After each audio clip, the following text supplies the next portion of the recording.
Amendement numéro 3, Madame Fiat. Oui, pour compléter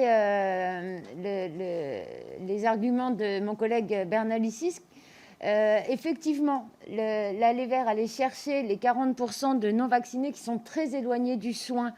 et c'était quelque chose de très important, doit vous préoccuper et aurait dû vous préoccuper si ce pass vaccinal était vraiment un appel à convaincre à la vaccination. Je rappelle que pendant la première lecture, nous avons eu des amendements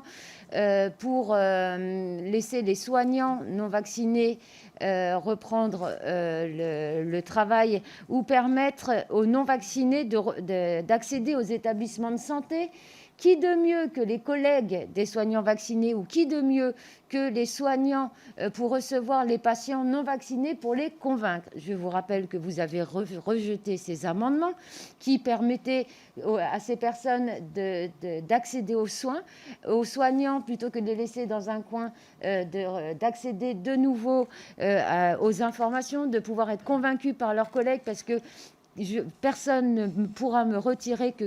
les soignants sont les mieux placés pour convaincre leurs collègues ou les patients de se faire vacciner. Et ça, je pense que si le pass vaccinal était vraiment quelque chose pour convaincre,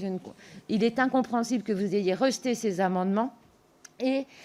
une autre chose que les Français ne comprennent et ne comprendront pas, pendant le pass sanitaire, vous avez jeté l'opprobre sur les fameux soignants non vaccinés qui iraient donner la maladie à leurs patients, mauvais soignants qu'ils sont, et avec l'obligation vaccinale. Maintenant, on sait que vacciné, on peut être positif, on peut être porteur et contaminer nos patients, mais par manque de personnel, parce que vous avez suspendu des soignants, des soignants démissionnent aujourd'hui, des soignants positifs, mais pas malades, parce qu'ils n'ont pas de température, vont travailler et donc sont susceptibles de contaminer leurs patients. Si c'est ça pour vous protéger les concitoyens, pour nous, c'est non.